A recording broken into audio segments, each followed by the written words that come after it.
年初的时候我又怀孕了，可是医生却说这个宝宝80%的几率是唐氏患儿，建议流掉。我不愿意，我想赌一把，老公死活不同意。为此我们大吵了一架，他负气离家。他离家的这段日子是闺蜜守着我，就冲孙宇对我的态度，他要我多个心眼，还给我介绍了一位师傅，教我如何在他人手机上装定位不被发现。我多么希望我在孙宇手机上动手脚，是多此一举。直到那天，他说去公司加班，手机定位却显示他在本市一小区。我找过去，躲在暗处，清楚地看见滑滑梯上一个3、4岁大的小男孩，眉眼有着老公的影子。他伸出手，冲老公喊：“爸爸抱！”大家好，开始今天的分享之前，希望你能给人间烟火点个订阅，我将会分享更多优质的内容。那一刻，我的天塌了！我和老公是相亲好上的，牵线的人是我母亲和他母亲，彼此是高中同学。因为双方有这层关系，我婆婆起初待我极好，可我和孙宇结婚的4年里，我流产了4次，婆婆就对我有很大意见了。去年公公过世，她最大的遗憾是没能看到孙家后人出来，为此婆婆把所有怨气都发泄在我身上。我刚开始还能忍着，后来婆婆说话越来越尖酸。我自小也是被父母呵护着长大的，自然受不了她的气，和她顶了几次，婆婆就告诉我妈，说我不尊重她。我妈当然是维护我的，而且她也看出来，因为孩子的事，我在这个家没有好日子过。她要我凡事留一手，就怕我和孙宇离婚收场。如今看着那个小男孩，我有种如坠冰窖的感觉。那一瞬间，我有个可怕的认知，难道这些年我的流产不是我身体原因，而是人为？包括现在肚子里这个唐氏宝宝，我极力地控制住情绪，没有上前揭穿孙宇的真面目。很快，我看见一个女人走到他们跟前，男孩叫她妈妈。我看见孙宇一手抱孩子，一手牵着女人的手，走出小区，进了不远的一家餐厅。我的心头像有刀在绞，我靠在路边的电线杆上，给孙宇打电话。在哪儿呢？说了，公司加班。孙宇的语气显得不耐烦。我说，我担心你工作起来太忙，不好好吃饭，给你带了些吃的来。我现在就在你们公司楼下，你来公司了？他声音里明显透出惊慌的意味。我马上搭电梯上楼。那个，我现在在外面陪客户，你先回去吧。可你不是说你在公司吗？还是说你加班是在骗我？我步步紧逼。孙宇没办法，只好说，我真在加班，但这会儿跟客户在外面，要不你等我会儿，我马上回去。或许孙宇是怕我上楼，他加班的事就露馅了。他匆匆说完就挂线，然后我看见他跑出餐厅，路边拦了辆出租车，很快消失在我的视线里。我把电话关机，盯着餐厅的门，反复思考了许久，还是选择转身离去。我回了家，婆婆正在吃饭，看见我，阴阳怪气地说了句：“都这个样子了，还有心思出去溜达，真不知道是没心还是没脑。”说完，她又补充道：“也是，有脑的人怎么可能怀个弱智？”婆婆一直想抱大孙子，之前几次我都怀孕不到3个月自然流掉，在有这个的时候，我很小心，成天在床上养着，稍有不适就住医院。婆婆也把我当宝贝伺候着。眼看胎儿快5个月了，婆婆整天笑眯眯地盯着我的肚皮说：“我的大孙子这次总算稳了。”她重男轻女的思想太严重，我很不喜欢，心想如果生个女孩出来，她还能不把她当孙家人？可是现在看，我的担心多余了，因为这个孩子同先前的一样，不可能来到这个世上。我经历了打击，心情不好，身体也不舒服。我不想和他吵，自己回了房。婆婆没有给我留饭，我也没胃口，随便吃了些水果，躺在床上，一直想着未来的路怎么走。夜里孙宇回来，很生气地质问我为什么骗他。没有啊，我真的过去了，可是想着你在陪客户，我不好打扰，就走了。刚好手机那会儿没电，我没办法和你说明情况。对了，电话里你一会儿说你在公司加班，一会儿又说在外面陪客户，你到底在哪里？孙宇一本正经地说，本来是在公司和客户讨论方案里的细节，后来到点了就去外面吃饭，边吃边谈。之后他又说，以后你要来，提前跟我说一声，省得白跑。不过你最好别去工作的地方，不像家里被人说闲话不好。我知道他担心什么，我很平静地说，孩子的事我想好了，打掉吧。之前我多么想为孙家留个后，就算医生告诉我怀的有可能是问题宝宝，我都舍不得拿掉他。但是现在看着站在面前的孙宇，我只觉得自己有多愚蠢。孙宇听到我要拿掉孩子，很震惊。我说我约了医生，明天就去医院。他赶紧把这个消息告诉婆婆，就算关着门，我都听见婆婆不堪入耳的谩骂，没用的东西，我家就算养只鸡，也比养它强。养，简直可笑。这些年，我为了调养身体，都没出去工作，但这并不表示我没有经济来源。我会插画，还会剪辑，每月都能在网上接到活，月收入7、8千没问题。孙宇在一家印刷公司做销售经理，底薪加提成有6000多，但他在外应酬多，开销大，每月还要支付妹妹3000元的生活费。这个账算下来，我也没好管他要工资卡。婆婆平时就心疼儿子兜里的钱掏多了，家里的所有开销都开口找我。我本着一家人和和气气的原则，摸钱的速度从没慢过。但从今往后，我决定把家里的账和孙宇算清楚。这夜我睡不着，想着这些年我流掉的孩子，想着孙宇抱着那个男孩和女人牵手的画面，我的心狠狠滴着血。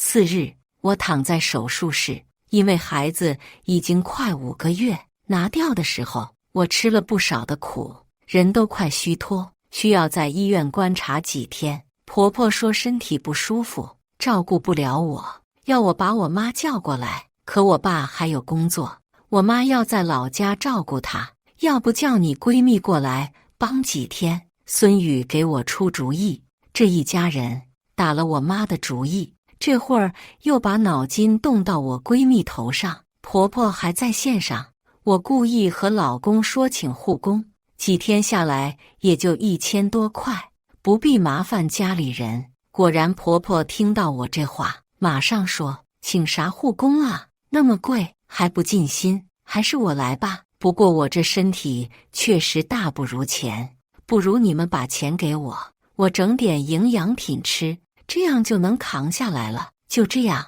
婆婆过来照顾我。几天后，我出院回家，婆婆找我要钱。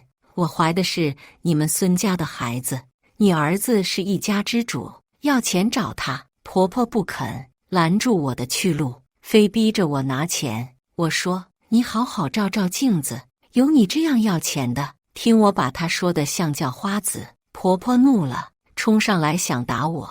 我侧了侧身子，她扑了个空，剧烈了一下扑在地上，接着抚着后腰喊痛，要我扶她起来。我冷冷地看着她，转身头也不回。我去找了闺蜜，她结识的人多，我要她帮我看看我服用的叶酸有没有问题。我流产那么多次，这次又怀的问题宝宝，如果背后黑手是孙宇，那么他最有可能就是在我服用的叶酸上动手脚。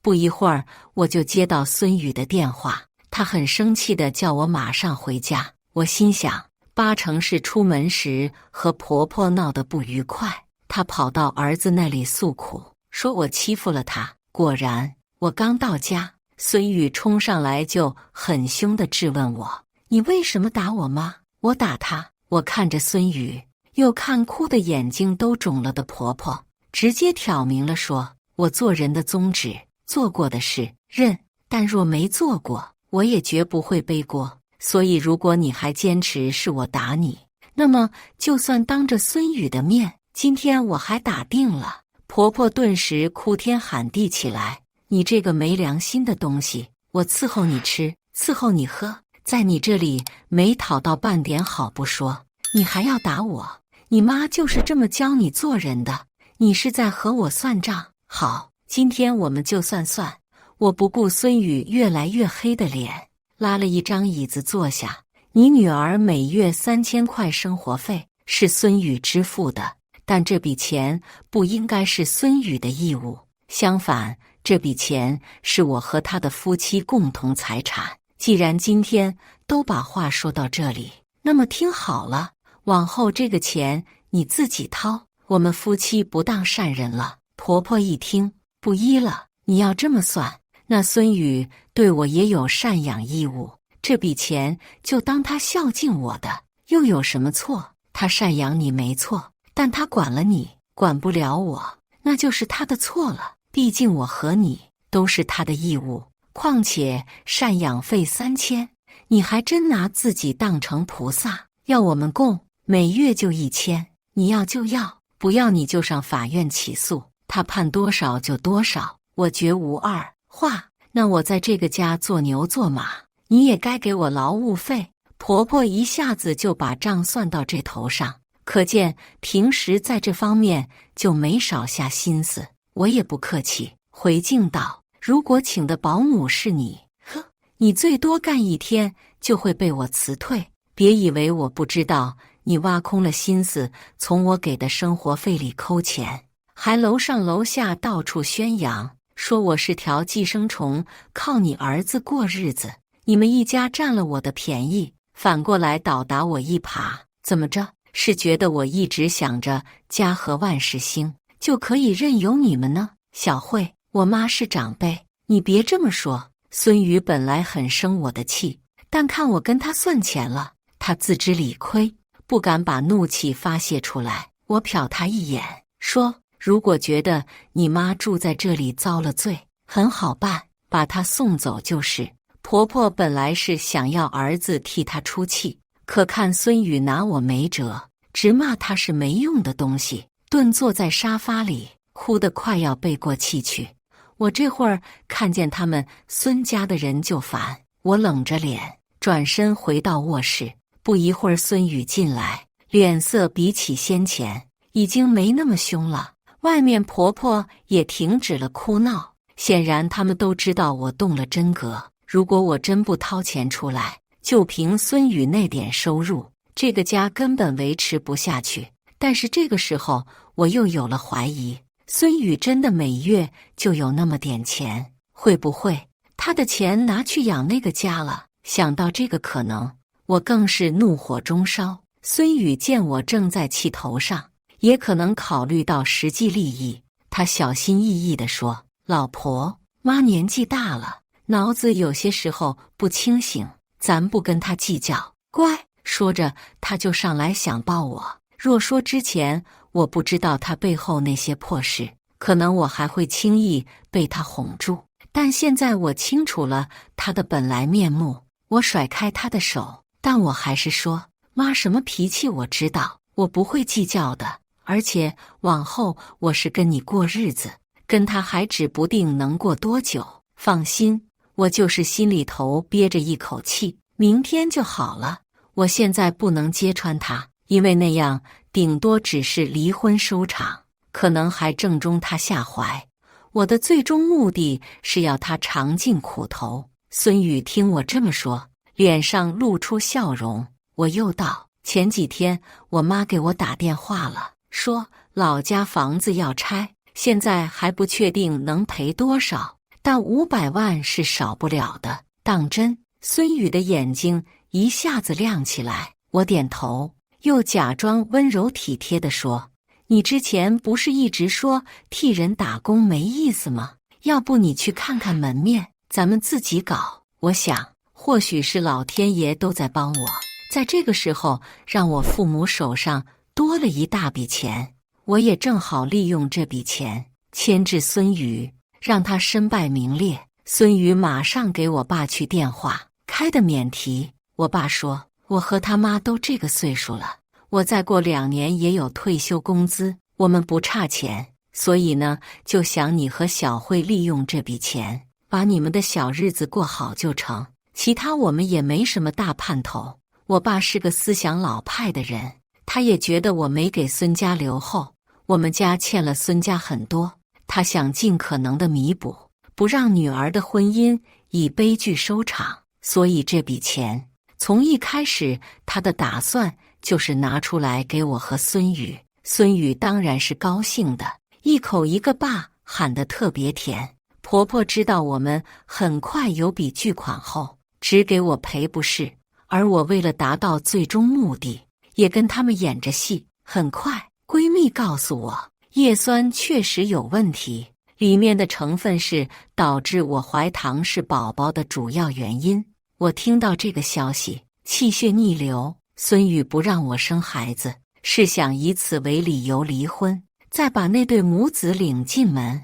可是那个男孩年纪跟我和孙宇的婚龄差不多，当初又是孙宇疯狂地追求我，为了表达忠心，甚至连户口都迁到我们那里，俗称上门女婿。如果他早和那个女人有关系，又为什么跟我结婚？我怀揣着太多的疑问，回到家假装无事，叫孙宇赶紧回来。当初你不是把户口迁到我们那里了吗？我听老家的人说，只要我们离婚，你就能多出个户头，这样可以多领一套房子。真的吗？这对孙宇来说简直是笔意外之财。他吃惊地看着我，我给他说了如何钻政策的空子，况且他也清楚这些年很多人都这样干，于是他同意了。我想他心里8成偷着乐，不仅多了房子，还名正言顺地甩掉了我。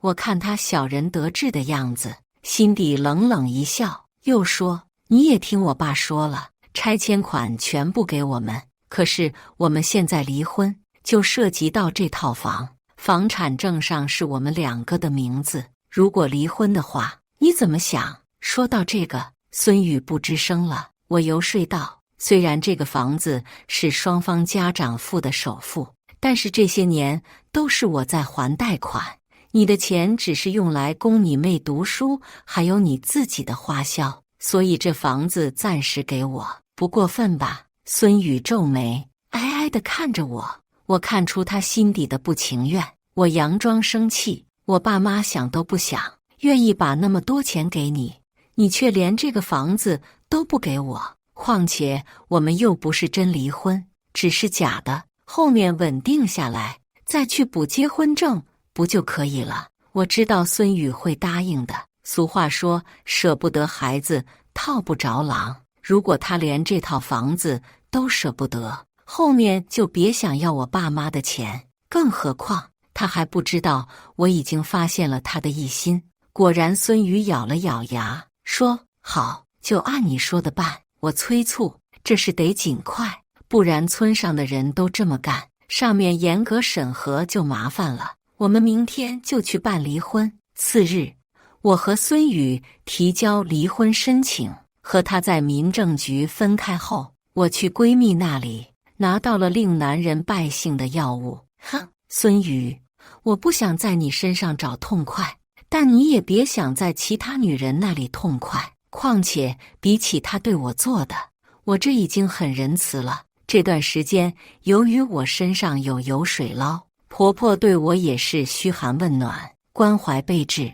我和她东拉西扯，聊到了孙宇从前的恋情，她也没隐瞒，说在我之前孙宇交了一个，但女方家庭成分特别不好，父亲坐牢，母亲靠卖维持家里生计。婆婆以死相逼，非要孙宇分手不可。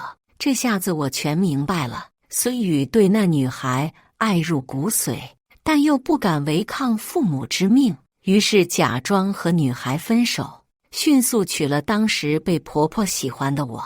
她一边对我的身体做手脚，一边和旧情人生孩子。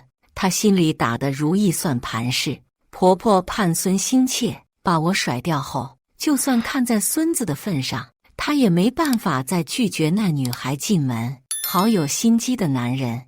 我拼命压抑心头的怒火，不动声色，假装不知。很快冷静期结束，我和孙宇拿到离婚证。这个时候，我的报复正式开始。我捣鼓孙宇赶紧创业，这本来也是他一直以来想干的事。可他说手头没创业资金。搁以前我会真的以为他没钱，可现在知道他还有一个家要养后，我没有心软，假装给他想办法。要不去借点，老婆，你把房产证拿出来，咱拿去银行抵押，弄点钱出来。银行弄不到多少钱，不如试试其他途径。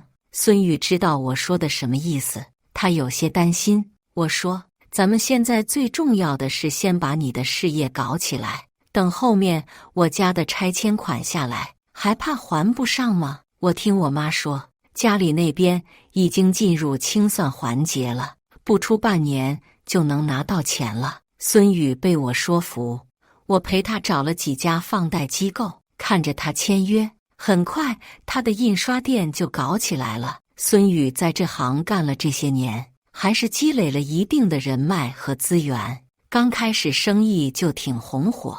然而他的气色却一天比一天虚，她和婆婆都以为她是累到了，只有我知道她这是吃了我那些药的效果。我在她喝的汤里、咖啡里，能下药的地方一个不放过。这才短短不到2个月，她精气神都没了。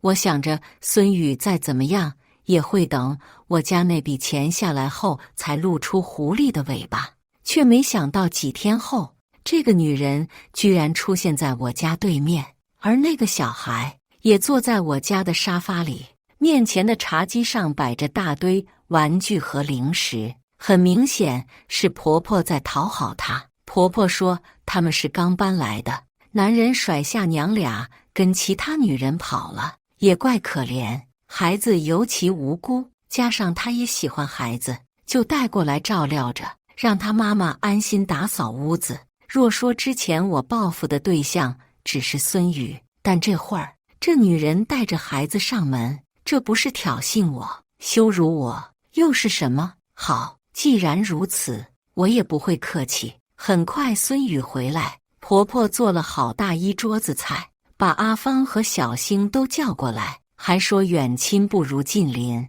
往后两家多走动，我怕给阿姨添麻烦。阿芳表现出不好意思来，婆婆说不麻烦不麻烦，我喜欢小孩，后面你忙你的，小星就交给我帮你照顾。不得不说，他们的演技确实精湛，尤其孙宇，自始至终跟阿芳都没什么接触，可我早知道了他的一肚子坏子。我故意说，我怎么觉得小星长得挺像阿宇呀？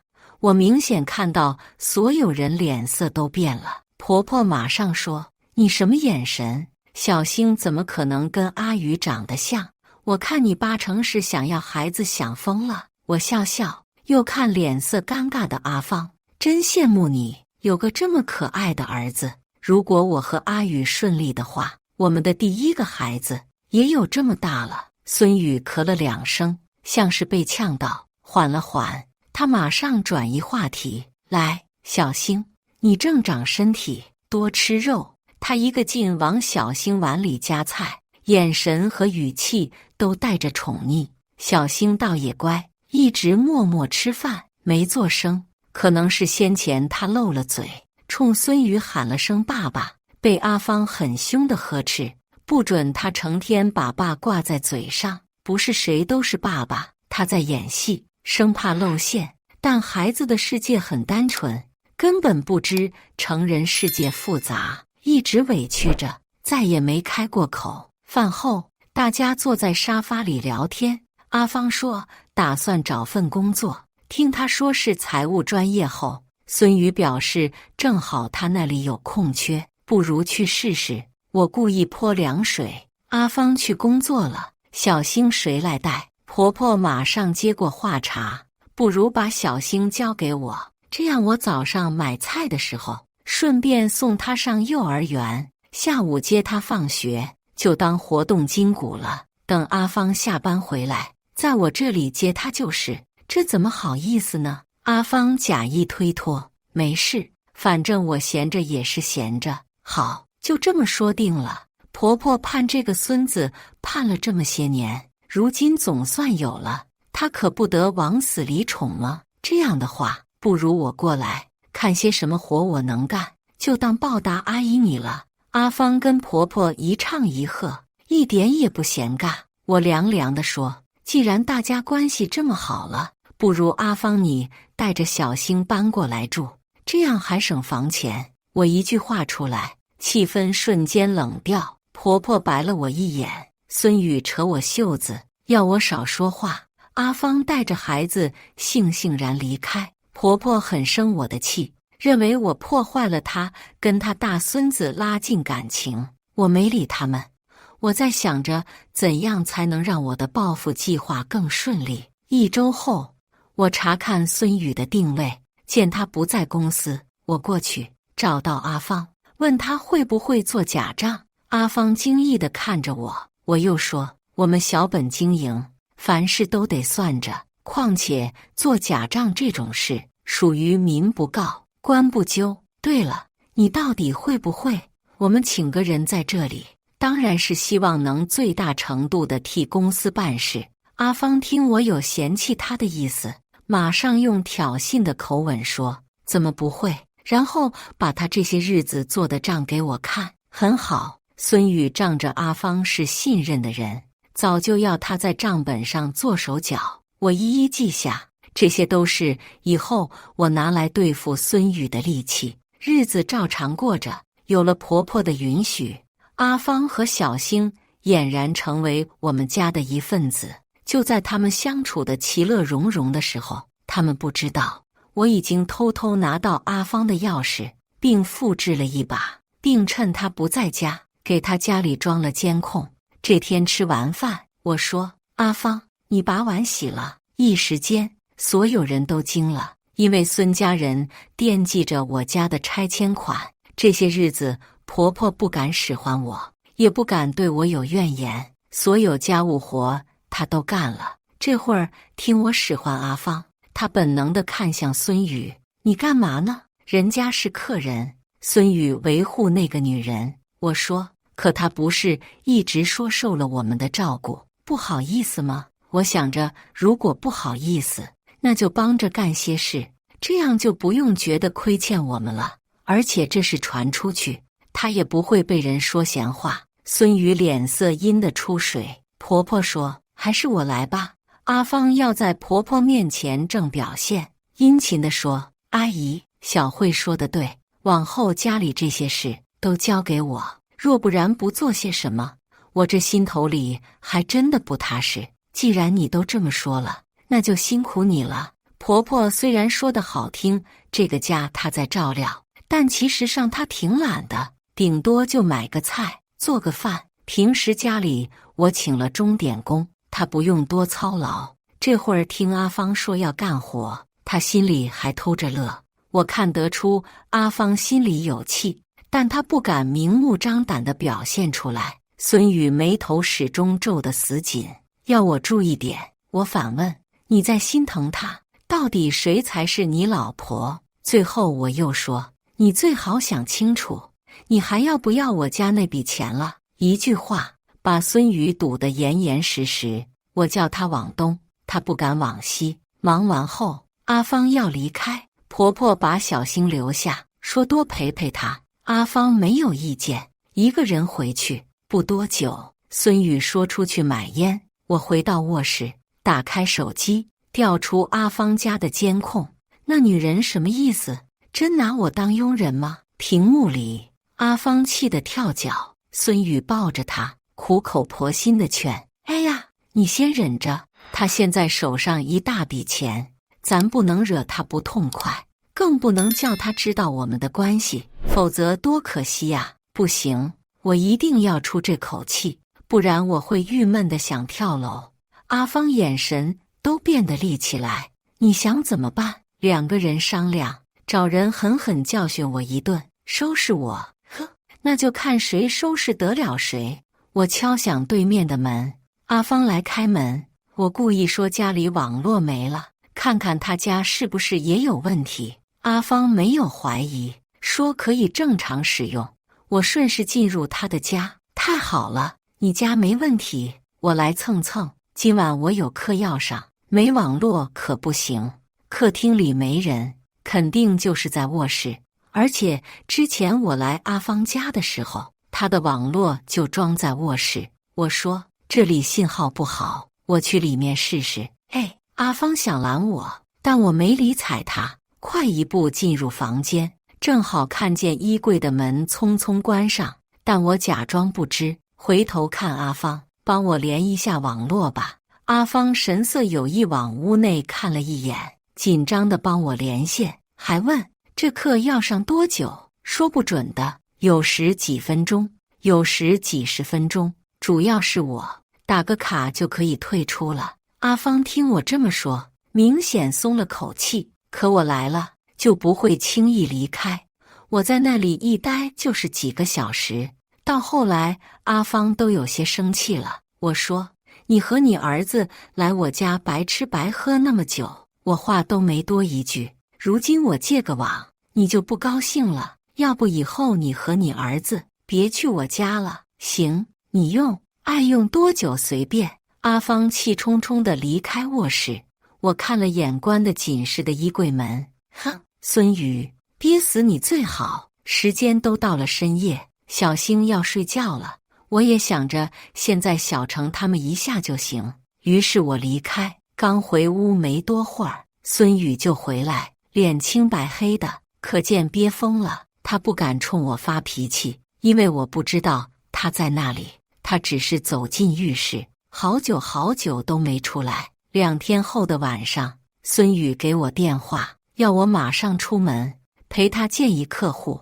我查看他的定位，根本不在给我发来的那个地址，我猜得出他们这是行动了。我也不怕，我走出小区，果然在一处偏僻的地方，有几个满身酒气的男人围上来，还故意碰了我一下，反过来说我找他们的茬。他们以为我会破口大骂，可没想到我识破了他们的计划，我还付3倍的钱，成功把他们策反。之后我顺着定位来到孙宇正吃饭的一家店里，假装和他偶遇。我和朋友就在这附近，想着马上赶去你要我去的那个地方，没想到这妖巧，在这里看见你们。我笑着，好像真的很巧，完全没有往多余的地方想。我猜他们可能在心底骂我是个傻子，但我不介意，他们把我想得越傻越好。孙宇把震惊的神情缓去，他可能想着我怎么还好好的站他面前，他只好扯谎，客户临时有事，我和阿芳只好自己出来找点东西吃。我挽留孙宇，既然都出来了，不如待会儿到处逛逛，我们好久没一起了。孙宇想招法的拒绝，我就说阿芳，你瞧这男人，钱还没到手就对我不搭理了，若以后有了钱还不马上把我蹬了。阿芳尴尬一笑，没作声。孙宇拿我没办法，只好陪我。阿芳一个人回去，没多久孙宇手机就响，没开免提，我也听见阿芳在那边哭得很伤心。孙宇要去医院，我缠着他一起，他没办法，只好带上我。到了医院，我看见阿芳鼻青脸肿的，我假装关心，你怎么成这样了？阿芳支吾说着，遇到几个喝醉的，我们报警吧。我故意说。阿芳和孙宇对视一眼，孙宇皱着眉头，再说吧，我知道他们不敢，那无疑是搬石头砸自己的脚。这也是我能顺利说服那几个大汉的原因，不仅能多拿钱，还不怕警察找上门。这一夜我睡得特别香。之后的日子，孙宇照常进阿芳的家，就像进自己家，还商量着怎么对付我。他们以为我不知道，实际我全清楚。孙宇问我拆迁款什么时候下来，我说快了，并怂恿他开分店。他有顾忌，但我激他，现在这世道，撑死胆大的，饿死胆小的。更何况你现在这个店生意那么好，你就拿这个店做抵押，或者和他们谈，当做投资入股。